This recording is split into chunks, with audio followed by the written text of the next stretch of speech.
All the way. At least when we just did it, this tire right here has been sinking down. Okay, so kind of same thing, center, sorta. Yeah.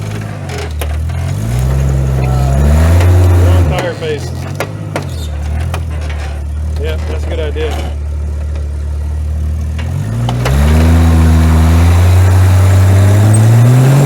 Yep. You got to try to keep that tire on the tire, so even if you want to try to get a better angle. Okay. Maybe I go around the trees and come in better. Hey, even if you put your center of your vehicle in the center of those two tires, that'll keep tire on tire contact. Okay.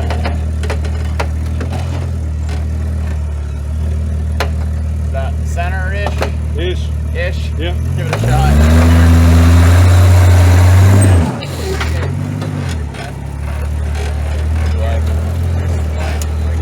That looks better. Same thing. You gotta hold that steering wheel like a man. All right. There we go. Woo! Yeah.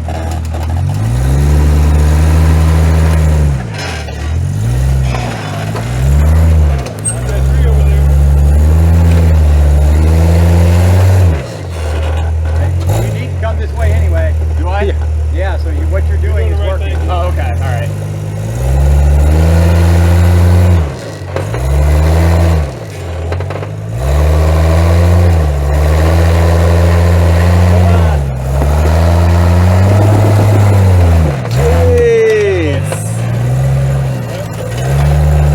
Downhill from there.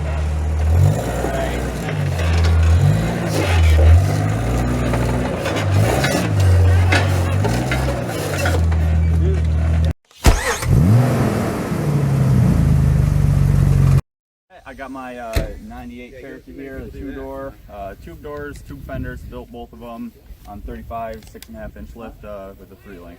Awesome. Let's go wheeling. This is a 2021 Big Bend Sasquatch Awesome. Bronco. Let's go wheeling. Pretty. Got a 98 Sahara sitting on 33s with a 4.5 suspension. Awesome. Let's go wheeling.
Passenger.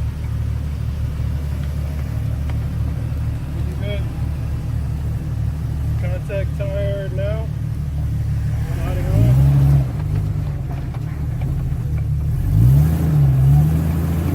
Right in front axle and diff.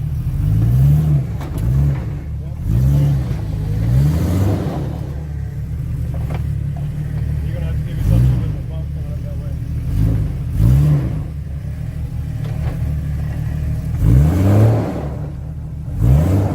Are both tires spinning? Hey, your front locker is not engaged. It's not engaged. It's a two-stage.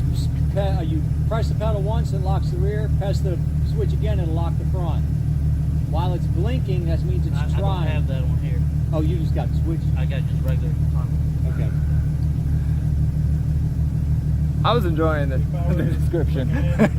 I'm like learning something new. Yeah, but it's got a Rubicon. Yeah, oh, okay. Drop that back tire. They were air operated. Huh. Is that tire spinning? No, just driver's side.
differential getting hung up on the tire. So you got to take a different line to get a tire on the tire. All right.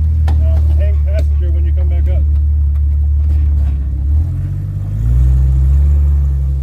Yep, that's good. Passenger. Yeah, watch that tree. Good to go. Nice and easy. You're gonna tell me coming down. Nice and easy.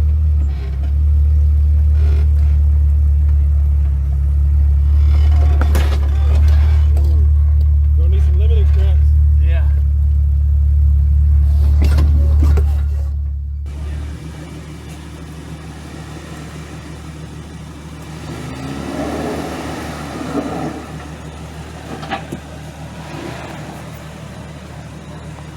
Nice.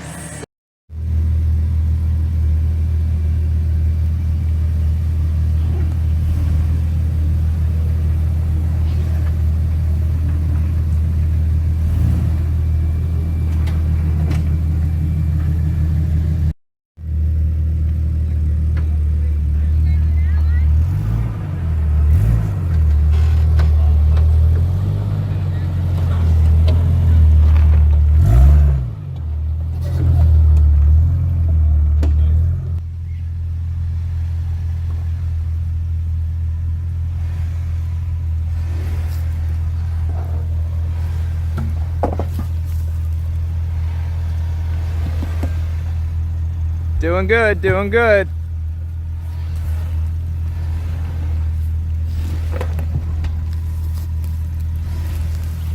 Nice job, Danielle. Perfect throttle control.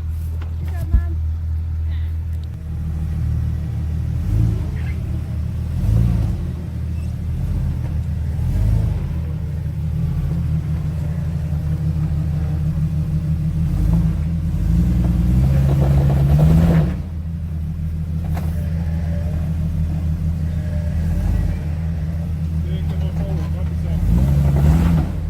There you go. Come drive a little bit. Driver. Stop right here.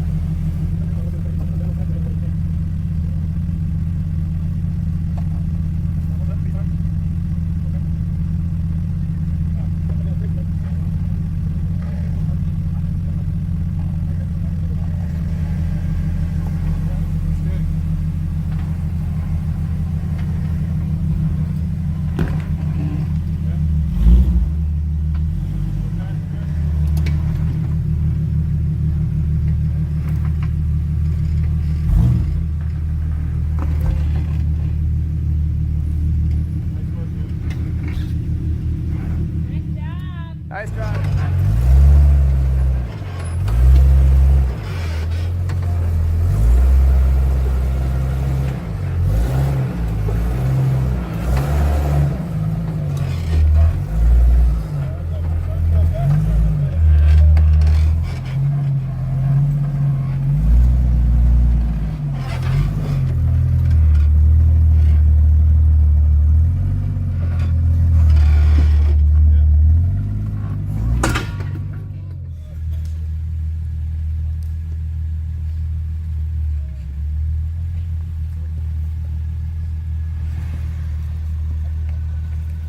Straighten up. Passenger, come on in.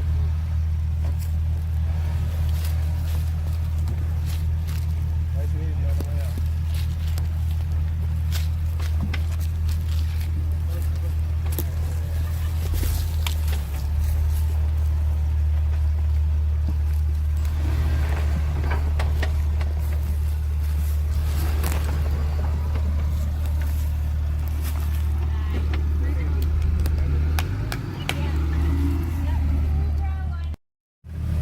People have no idea how much time you spent.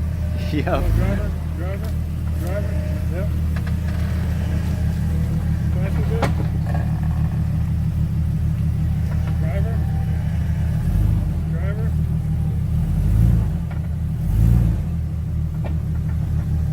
Looking good. That's a good line. Passenger a little bit. Nice. Nice and easy. TJ. Knows how to do it. You're good, man. Good job.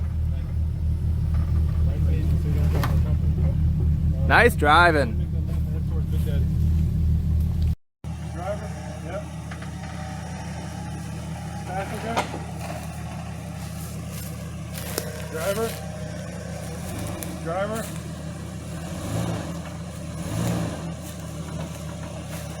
Looking good. That's a good line. Passenger a little bit. Nice and easy.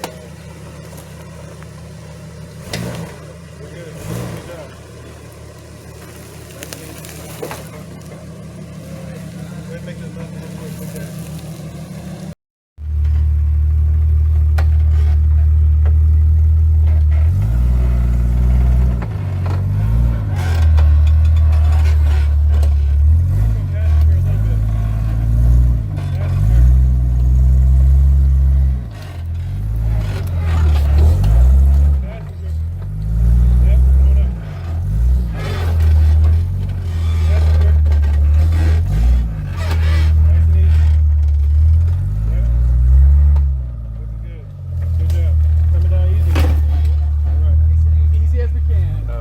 Wyatt.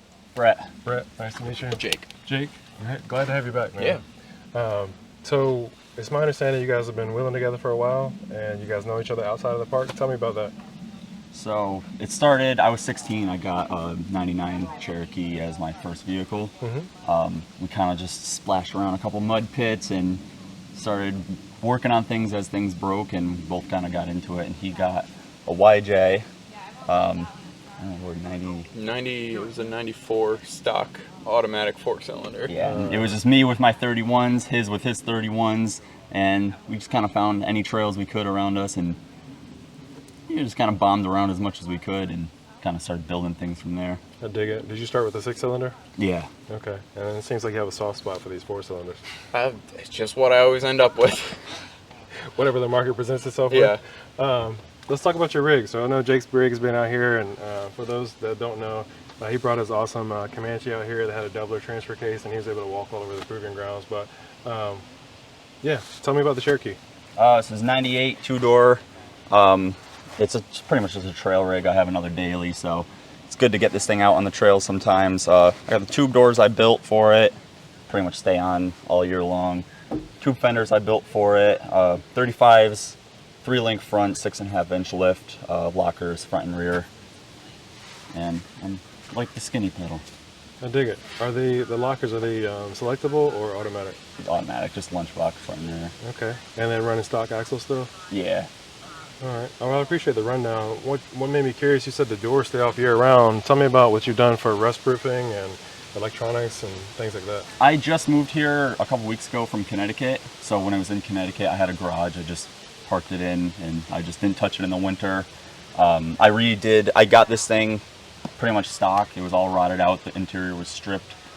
Did a lot of rot repair on it. I did frame stiffeners all around, new floors, built new seat brackets for it, and pretty much this thing was like a shell when I got it. I had my first vehicle, my 99 Cherokee, the 4-door. I had that built pretty much the same as this, and that thing was, the unibody was kinked on it and it was on its way out, so I just pretty much swapped everything right over to this one as soon as I got all the rot repair done, and pretty much, yeah, I just try to keep it out of the snow. I don't know how things will go here because I don't have a garage to park it in, so we'll see. Maybe I'll have to throw on the doors this winter. It's okay. It snows here like once every 6 years. So yeah, okay, so I'll be good. Yeah. I do know some Jeeps are starting to show a lot of rust, right? And for somebody from Connecticut and haven't had a rusty platform to start with, can you give me like 20 seconds on like what it means to really cut the cancer out of a vehicle and do it properly? I learned a lot of things. This is my first vehicle I've done like floors in, and I definitely learned a lot of lessons, and there's things I would do differently next time around. But yeah, I mean, anywhere you see, I mean, I'll just take a screwdriver and stab it into the floor, and like, if it goes through, you know you got to cut it out. So, and then just, I mean, really if it was, I left a lot of like surface rust before. I did bed liner on the floors, I had no carpets. I did leave a lot of surface rust that now if I was going back, I'd take the time and really clean everything up and make sure nothing will come back. Sure. And by clean it up, you mean grind it out? Or? Yeah, grind it out, bare metal, and then I mean, there are some little rot spots I skipped that, again, I probably should have just patched up while I was doing it, because now that the bed liner's down, it'll be more of a pain in the future. But yeah, I mean, anything soft, anything with some surface rust, I would just cut it out and re-weld things in, or just do, I don't know, like the PRA-15. POR-15. Yeah, I know people have used that pretty good. I haven't used it before. I've just heard really good things about it. Yeah, So yeah, I've used that. You got it on the chassis of my XJ. yeah. I appreciate you sharing that about the rust. Jake, you've been here now with an MJ, and now you've driven an XJ around the course. Any differences that you care to share on them? I was actually just talking to him about it. It's a pretty big difference. I don't know if it's just because mine's like the older platform, or it's a 4-cylinder, or it's a 5-speed. But really the only similarities I ever feel between the two rigs are driving down the road, you could feel the suspensions, the exact same quadrillink suspension, and it kind of does that wander and like has that numbness in the steering. But out on the trails, it's just a completely different animal. My Comanche feels a lot more like a YJ, and it's a lot more similar to the YJ than this, I feel like, as far as just off-road feel, which is kind of surprising considering it's such a short wheelbase and the Comanche's longer than this. I dig it. I think one of the things that stands out to me is the center of gravity on the XJ. So you got all that back top weight up at the top, especially when you're going over an obstacle like Big Daddy. So I appreciate you sharing that perspective. So it's cool for me to get both you guys out here, because you've been wheeling for a long time. You've been wheeling together since you were 16 years old and building rigs and stuff like that. What's next for this, right? Like, you've done a lot of work, you know, coming from Connecticut, coming down here, it might be a different style of wheeling. What are you planning to change on your Jeep, if anything? He's really sold me on that transfer case doubler. So now that he's done it and kind of worked out some kinks with it, I would love to get the same thing set up and swap in a 5-speed into this. Another thing I'd like to do is build some high steer for it, because I get hung up on my tie rod quite a bit, and I end up seeing a lot of rock marks on it when I get done wheeling. Sure, and even when you were hitting the Big Mac tires over there, your tie rod was hitting the tire first. Yeah, so it was interesting. I just want to a little bit of flex. Get it right up there, build some double shear brackets on my knuckles, and weld in some heim joints. I like it. I'd like for both of you guys to clarify something for me, because you have a manual by choice, and now you're talking about swapping out your automatic for a manual. And to me, like, having seen so many manuals wheel out here and having to really ride that clutch in order to wheel safely or slowly, what's the big draw to you guys in wheeling in manuals? I've never had a trail rig with a manual before, but anytime I've ridden in his or driven his, I just like the feel of it. If I was to do a manual swap, I would need the torque to back it up, so I'm not blowing through clutches all the time. So that's why if I did the doubler, I would have that torque behind it, so I'm not worried about, you know, having to have speed or, you know, ride the clutch for things. So Well, that makes sense, but I still have a question mark, because if you have the ability to have an automatic and then have a doubler, you don't have to worry about the clutch at all. Yeah, it's just fun. All right, well, that's the answer right there, is the fun aspect of it. Jake, I know you've been out here before. Give me your perspective on the new obstacles that we put in. Honestly, both of them are like tied for my favorite now. Like, Okay. they were impressive. I like they took a little bit of skill, a little bit of, you know, spotting, and they had their moments where it's like, oh God, like, what's gonna happen? And honestly, I like that, you know.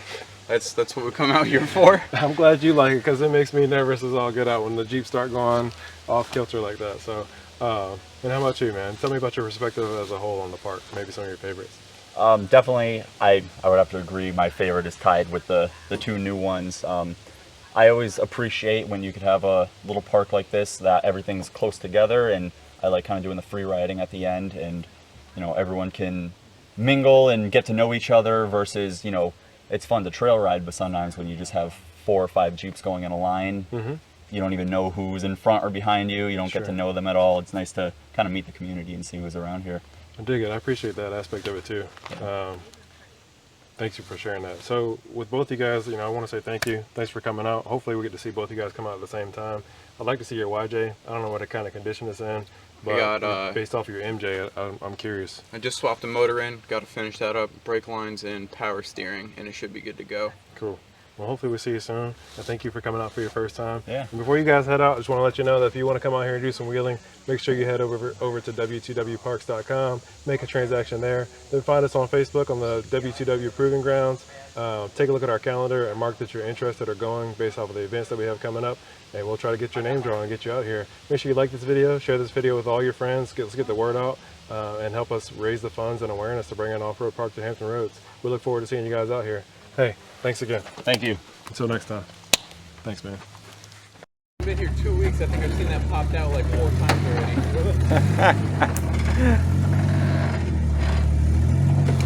That's probably it. Woo! Feel it. Everything's looking good. Just make sure it's feeling good. Yeah,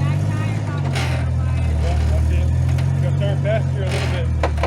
Yep. You got this. Just keep it real slow. This is that moment I was talking about with the spring and suspension. If you hit the brakes too hard, it'll send you over. Here, Jake, you want to hold his rear bumper? Put an extra 50 pounds on it. All right. Oh, you got it. Oh, yep, you got it. Get it. Nice. Stop right there. What do you want to do about your body? You don't care about it? You can see where he didn't care the last time.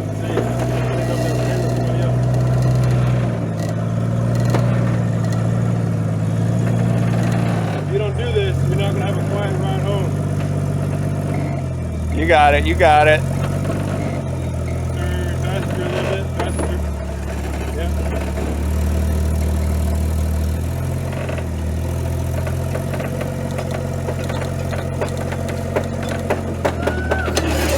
Nice. That was awesome. Straighten it up. Yep. No, don't turn. Straight. Yeah, straight. That way a little bit. Straight. Come on up. It's on you now. Ooh. All right. We're There. Hold the brake. nice job, Danielle. You got one tire off the ground back here. Hold on, you got the other side? Yep. We're going to change the tire over here for a second. Who needs a jet?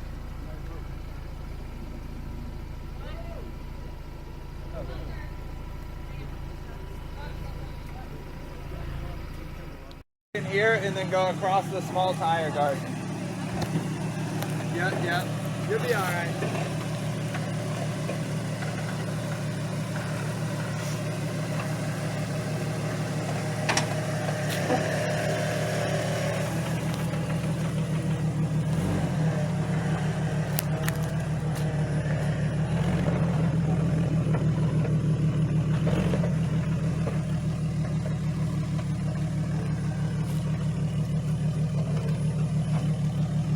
So close.